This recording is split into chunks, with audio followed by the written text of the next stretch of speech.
like to call this special meeting of the Monroe County Capital Improvement Board, July 30th, 2025, to order. And I will ask, Mr. Whitlatch, to please state attendance. John Whitehart, Present. Doug Bruce. Here. Jeff McCann. Here. Grace Poling. Here. Jim Silverstein. Here. Adam Teese. Here. And Jay Bear joining us remotely, I believe. Here. Got it. Thank you. Very good, thank you.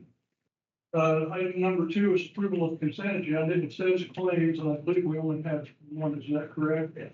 We also, it's not on this agenda sheet, we also circulated minutes of our July 16th meeting. So if you're wanting to approve both of those on the consent agenda, there's be a motion for that. Second. Moved and seconded. Any discussion, further comments about that? If not, if you would please take the roll. John Whitehart. Yes. Doug Bruce. Yes. Jeff McCann. Yes. Grace Poling. Yes. Jim Silverstein. Yes. Adam Teese. Yes. Jay Bear. Yes. Thank you. Item number 3, treasurer's report. Mr. McKim, anything from today? In the report? All right, thank you. Item 4, president's report. Let me mention a couple things. One is at your place or your city is the Distinctly Bloomington publication that Good job. Thank you. Thank you. Now, to remind all of you, remember how to turn this on and off, so. This would be a good idea if I do the same thing. The second replacement we have is a Distinctly Bloomington publication, the magazine, and paid for by all of our friends, JSL, Double Brothers, Schmidt Associates, and Convergence. It's a piece of beautiful publication, both the cover and the story inside. I want to thank them for doing that. They will be, it's my understanding from Mountain Abrams that it's coming to 2 ships, final one today, and they will distribute them to the local hotels. I had mentioned before that they are more popular at the local hotels than Gideon's Bible. I've been working on a rewrite of the song Rocky Raccoon to say that Rocky Raccoon fell back in his room only to find Distinctly Bloomington. Anyway, I've sent a message to Sir Paul McCartney. I haven't heard back from him yet on. Yeah. Okay. All right. Thank you, Member Polling. Thank you very much. The second thing I want to report is that among the contract recommendations you're going to hear today is one for landscaping. We had 2 bids for landscaping, 2 contractors bid. Both of those contractors were local. Neither of those contractors have labor agreements with their workforce. Souders Landscaping, you'll hear a little more about their proposal later, submitted a request for exemption from our pre-qualifications as permitted under Section 13. Their request was identical to and consistent with those that have already previously been approved at each one of our other meetings. And so I approved that exemption as well. And with that, I think you're going to find out in Mr. Nagel's presentation that all the other contractors that he'll talk to you about today all have labor agreements. So this was the only exemption that was requested out of that entire group of bids received on the 22nd of July. So with that, unless there are any questions about that, item number 5 is a CBU sanitary sewer update, and I'm going to beg your indulgence because much has happened about this in the last couple of weeks, so please bear with me. You may recall that at our July 16th meeting, the budget submitted by Mr. Nagel of Weddle Brothers included a new cost of $154,000 for relocation of the sanitary sewer and upsizing it from 18 to 24 inches. In addition to construction related costs, there was a redesign is necessary, and that added another $12,000 to this project, to a total of roughly $166,600 plus dollars. Following our meeting, I asked to meet with the CBU director, and on Thursday, July 24th, I met with the director, 2 of their engineers, and the CBU city attorney. Although there have been differences of opinion about the relocation of the sewer line between our engineers, I told the CBU staff that I did not want to relitigate that issue, but focus on whether we might achieve a compromise related to cost. I pointed out that both the CIB and CBU stood to benefit from the relocation and upsizing now. The CIB protected our project from future disruption by the CBU if it needed upsize later. And the CBU avoided the full cost of upsizing to 24 inches when needed later by piggybacking on our relocation of that sewer line now. As a result, there was there was not a more equitable cost sharing opportunity than our project being reimbursed only for pipe sizing. So up to last week, the CBU had simply said, we'll pay for the difference in 18 to 24 inch pipe, which is estimated probably at around $5,000 roughly on that entire project. My proposal on July 24th was that the CIB total cost now of redesign, relocation, upsizing, and tap connection fees was approximately $240,000. And was it possible for the CIB to receive greater relief in light of our ability to fund project alternates related to energy efficiency in the current building from those costs? So if the purpose of $64,000 in the sewer reconnection fees was for CBU infrastructure improvements, could that fee be waived? Or if total project costs were shared, 75%, 25%, could that amount be credited to our tap connection fees? We were all told in the meeting by the CBU city attorney that the city ordinance would not permit that adjustment. So I asked if another formula for shared costs could be achieve that same result. Following the meeting, the director asked if I would provide a breakdown of the $166,000 cost as they examined options, which I felt was a positive development. You know, where there's life, there's hope. I forwarded that information as provided by Weddle to the director on Friday, July 25th, and proposed the following new option. The cost of the relocation, upsizing, and soil removal was estimated at $130,000. If the CIB assumed all other costs of the $166,000, could the CBU agree to split the construction-related costs only with a not-to-exceed cost to the CBU of $65,000? That would have provided relief now to the expansion project and major CBU relief to ratepayers from full cost in the future if they had to upsize that from 18 to 24 inches. I received a response yesterday from the director that expressed appreciation for my proactive dialogue, but stated that after further internal discussion, the best option for the CBUM ratepayers is to stick to the original offer of payment for the cost only associated with upsizing the pipe from 18 to 24 inches. The response stated, quote, anything outside of this would set precedent for future development, unquote. I've asked the construction team to see if other costs beyond $5,000 difference in 18 to 24 inch pipe, trenching, soil remover for larger pipe, different manhole placements, whatever, can be determined for reimbursement. So we are where we are. We must pay the tap connection fees. We would have had to have paid those anyway. We will have to relocate the sewer pipe to get CBU approval to proceed. Now I want to move to editorial comment. This is my opinion and not the CIB's position. Okay, I just want to state that clearly for the record. This is just my thoughts about this. I served on the CBU board, including as vice president, for a number of years. I know that on occasion an opportunity presented itself for updating an aging or undersized sewer line in a private development project.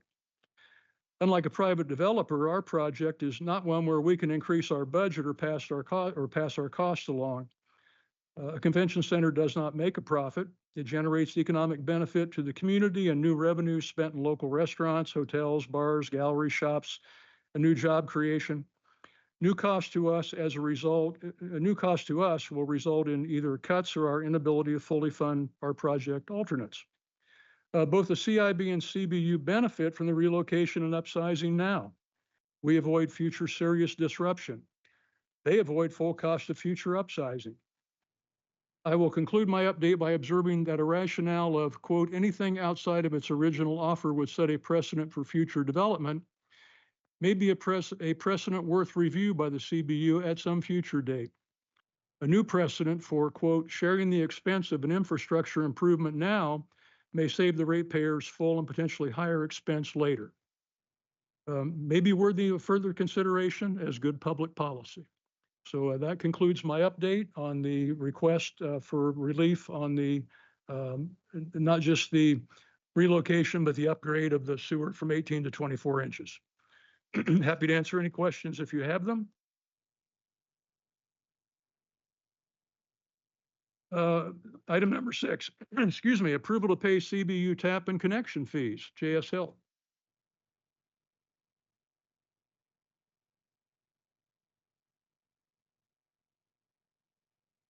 Need training button.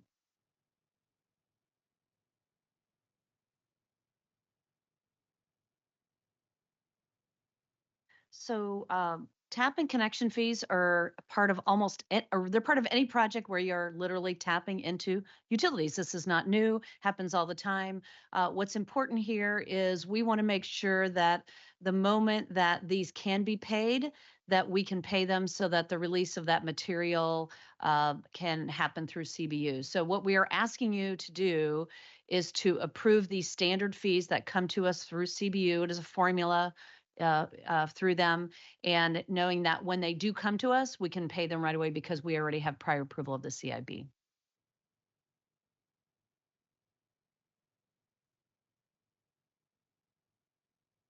So these exist in our prior to budget? These are not new items? No, these are not Okay. new items. Yep, these are anticipated, and they are in part of every project that is a big new build like this. So it's been a long time since I've looked at the CBU rates. What drives the sewer hook-on fee? What is it, the square footage of the development or number of bathrooms or what? Yeah, it is the load on the building that has, by the function. Originally, we were going to be required to do a 4-inch water service and 4-inch sewer, which would have been more expensive. As the design team went through the design process and fine-tuned that, we were able to get down to 3-inch water and 3-inch sewer line. So this is less than we had originally budgeted. However, it's still required. There are a few extra things we did not anticipate. The fire line radio read equipment, which is a new charge that CBU has been doing, but otherwise it was budgeted. Okay, and you were able to reduce the need for the capacity by what, efficiencies and water design and Yeah. fixtures, and that's Correct. Early reads versus final design efforts. okay, great. Thank you.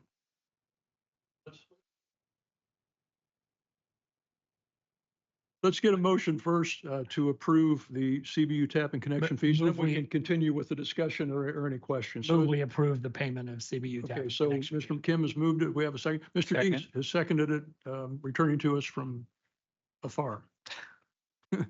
So we have a motion and a second. Now, we're moving to further discussion or further questions or comments. Since we had a 4-inch allocation for this part of the project, how much is the savings that we're showing here? We can follow back up and give you that information. I don't think we have it at our fingertips today, but I do want to make sure that everybody feels good about this, right? This is part of a design process. A design process makes early assumptions.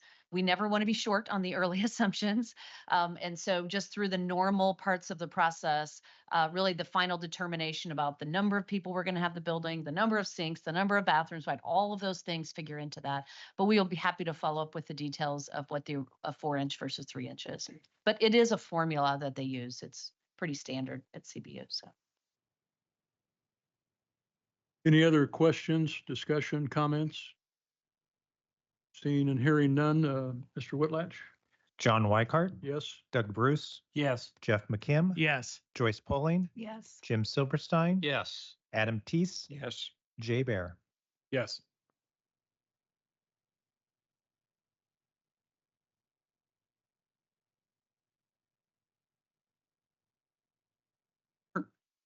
Let me retrain myself here. I'm going through behavior modification as we sit here. Item number 7, GMP 3B bid awards, Mr. Noggle of Weddle. I'm just going to leave it on, okay? Thank you. Josh Noggle with Weddle Brothers. We have completed the bidding activities for the convention center now.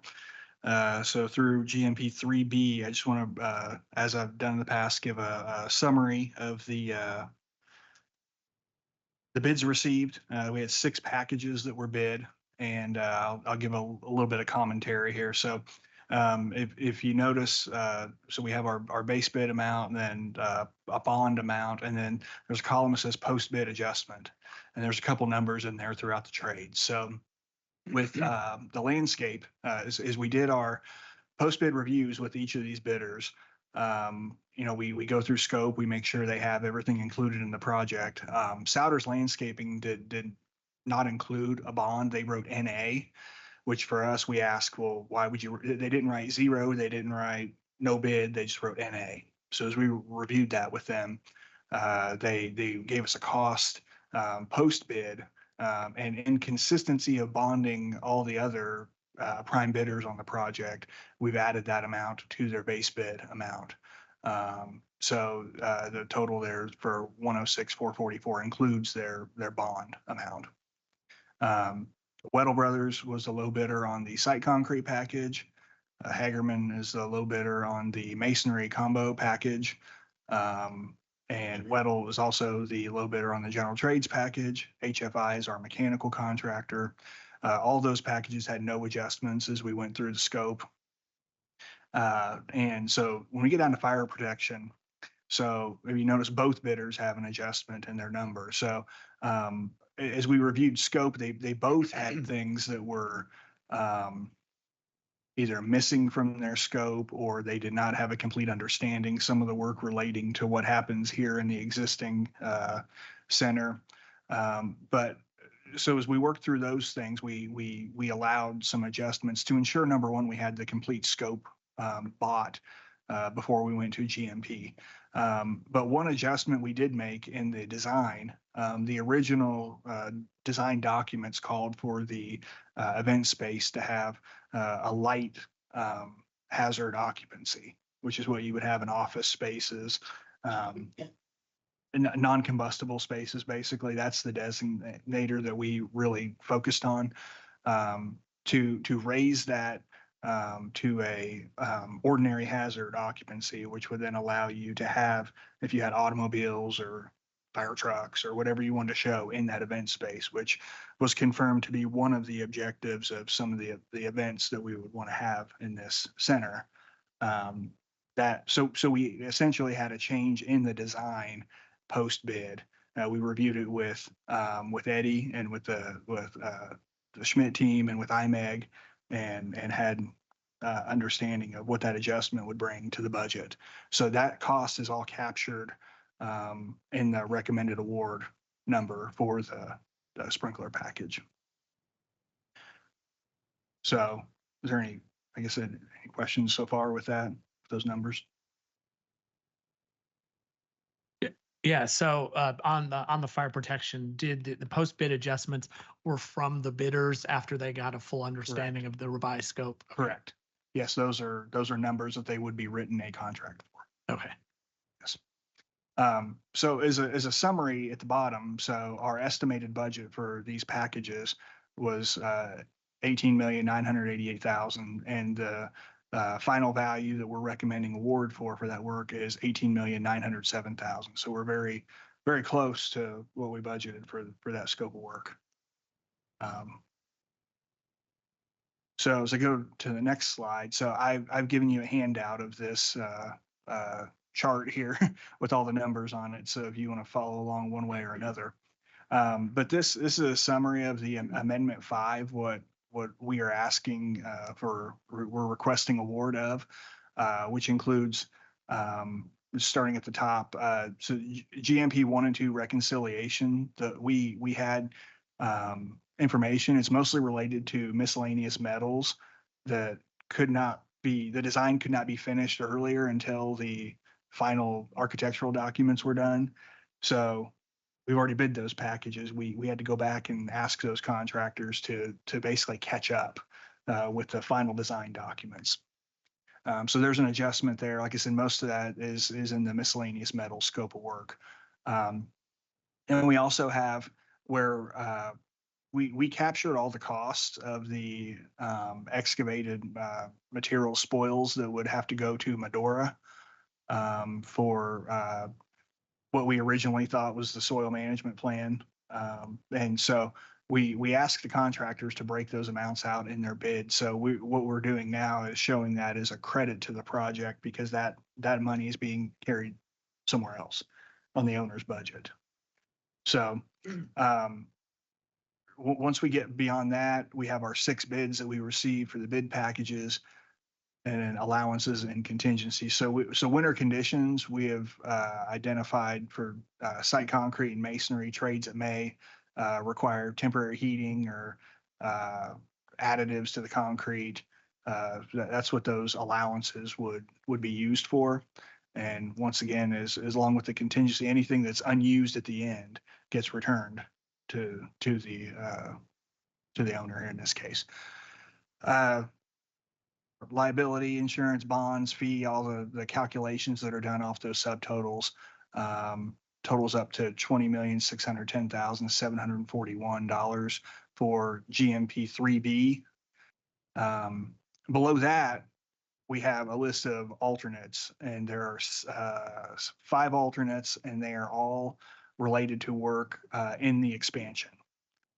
It's finishes and things that we identified as protective alternates early on, as to make sure that number one, we hit the 52 million, much less, what else could we do in the building there? So adding another $956,337 in recommended alternates, we're asking today for a total amendment award of $21,567,078. Which if that amendment is approved, that would give us a total contract value at 50.9 million to get us through the GMP and alternates for today. Is that as far as you want to go at this I point? think for right now, that probably makes sense Yeah, I think so.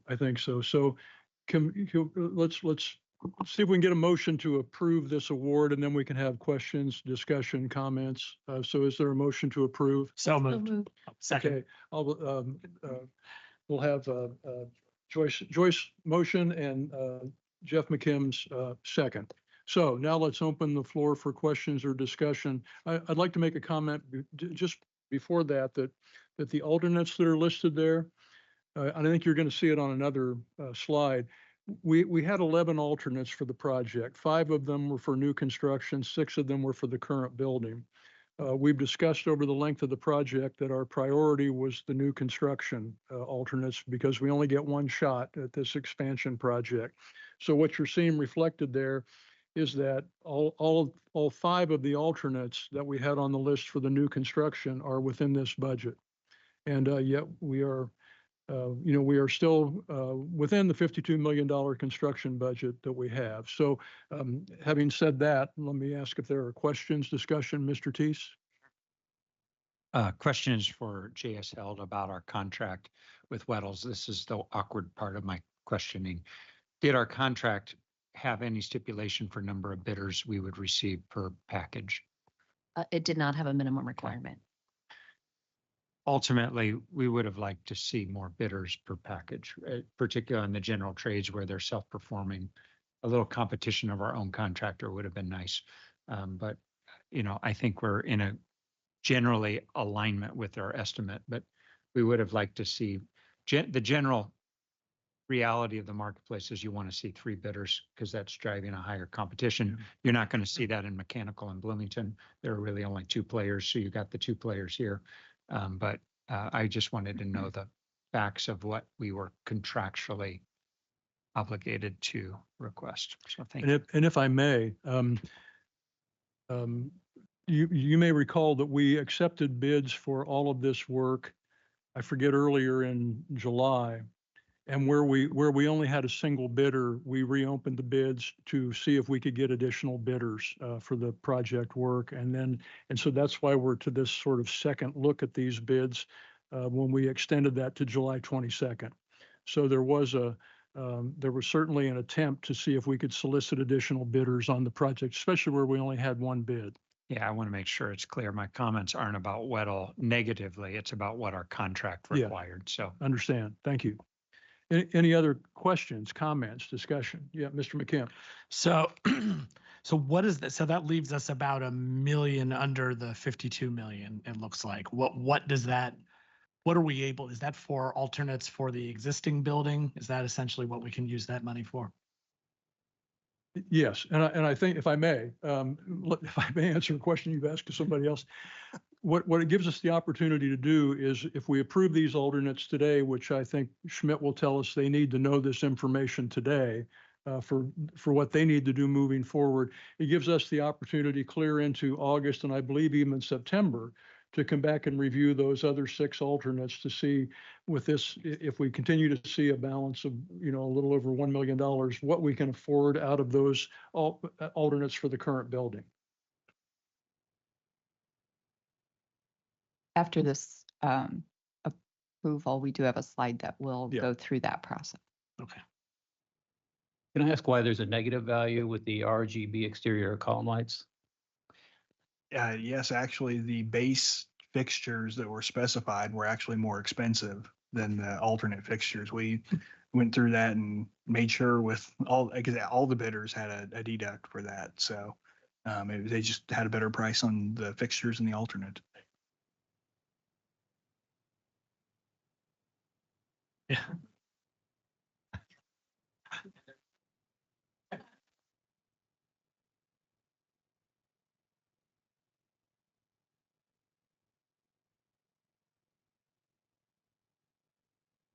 And I always just like to ask this, does JS recommend that we approve this? Yes, we do. Okay, We recommend. thank you.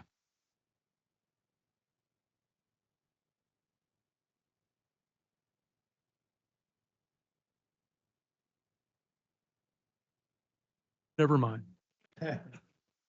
Mr. Bruce. I'll use my microphone too.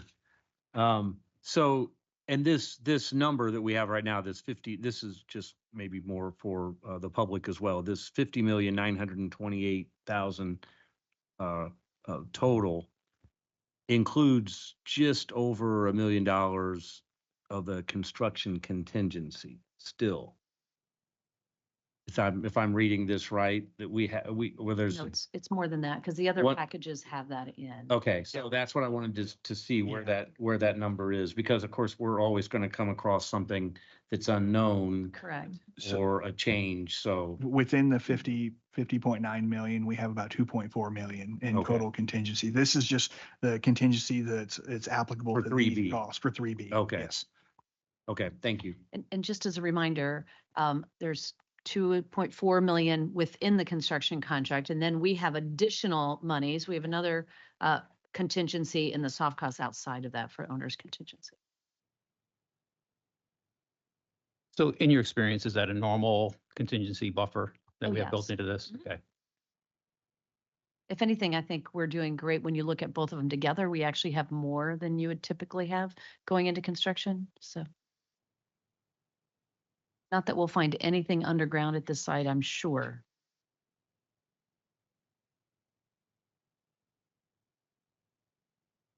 Any other questions? So we have a motion and a second to approve the recommendation from Weddle Brothers to award the contracts. Mr. Whitlatch, if you would take the roll. John Weikart, Yes. Doug Bruce. Yes. Jeff McKim. Yes. Joyce Pauling. Yes. Jim Silverstein. Yes. Adam Teese. Yes. Jay Baird. Yes.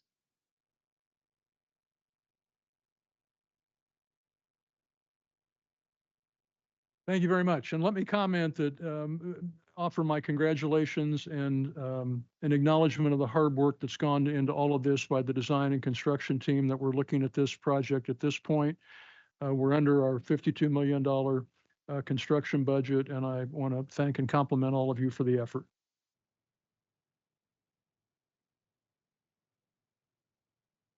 Thank you. Thank you very much.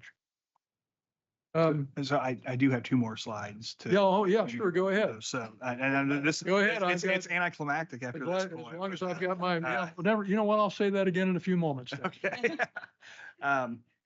We mentioned the remaining alternates. So there are 6 remaining alternates that apply to work within the existing convention center.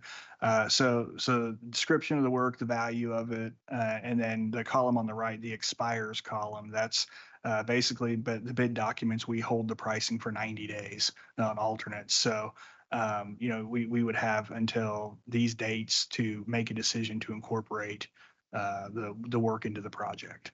So you have about $2.5 million worth of work total there of what those add up to. Just round numbers for everything. So, and then the last slide here, just want to share some statistics that we put together here. So of the dollars that were awarded to union contractors, 86%. And with that, we included structural steel, kitchen equipment, and the AV. The workers that will be performing the work on site are union. So I just want to call out those 3 trades, even though it's kind of tricky when you write a contract to a vendor, a fabricator or manufacturer, but the workers on site will be union work. So we categorize the dollars to that area.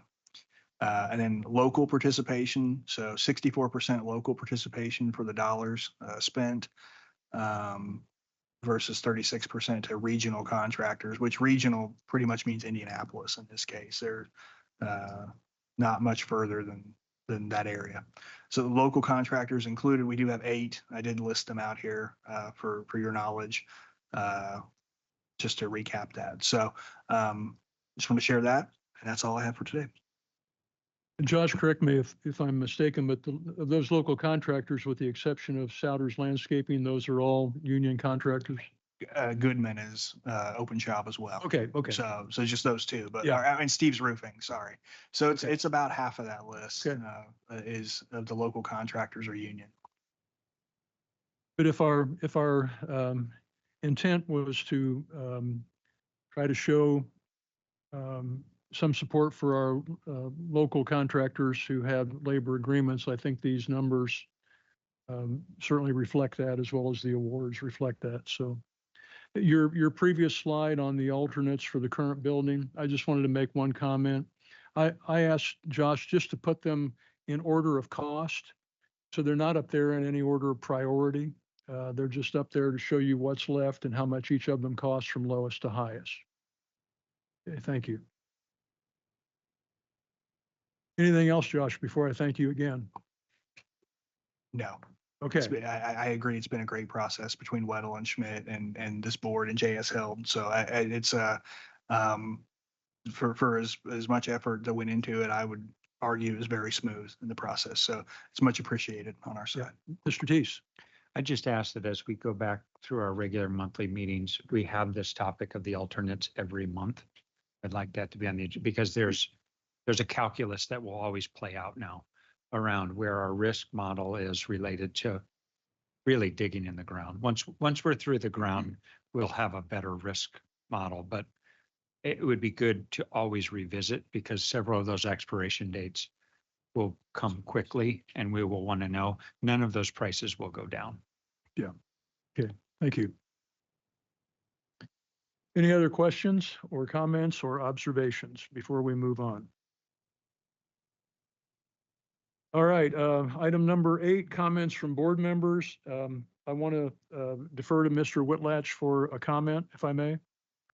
Thank you, John. I did receive an email upon sending out the agenda for today's meeting from Vince Dora, who's the president of Dora Hospitality LLC, which is our hotel partner, we hope.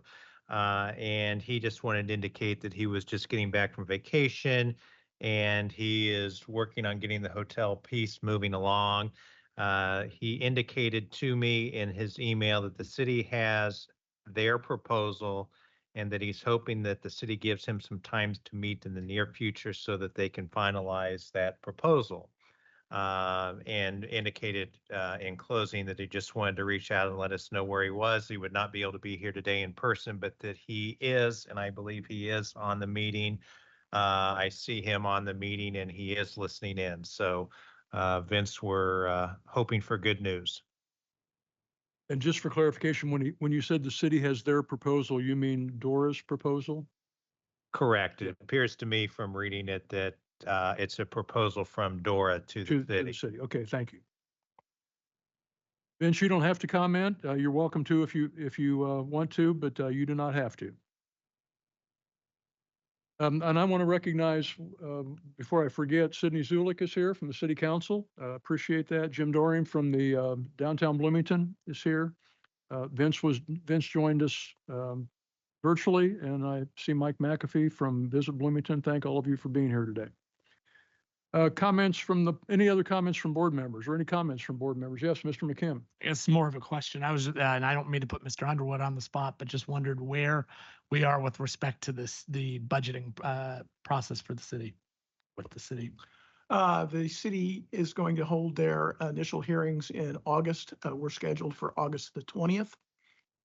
Then just as a reminder, Jim will be getting with the city to schedule the city council for a resolution to go to the Food and Beverage Tax Commission for a recommendation. It'll come back, hopefully with a positive, and then their public hearing and final vote on the budget is in late September, early October.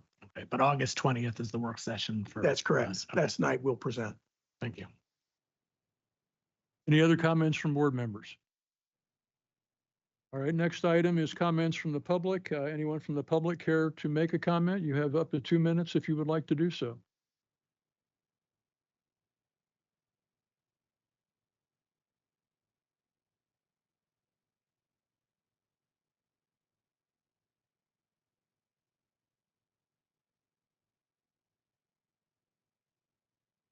Thank you. Any other comments from the public? Mr. Scioli, it's your opportunity to make a public speech if you'd like to. Yeah, that was the comment I was hoping you'd make. Thank you. Any other comments from the public? All right, next board meeting, August 20th, 2025 at 3 p.m. You don't have to go home, but you can't stay here. We are adjourned.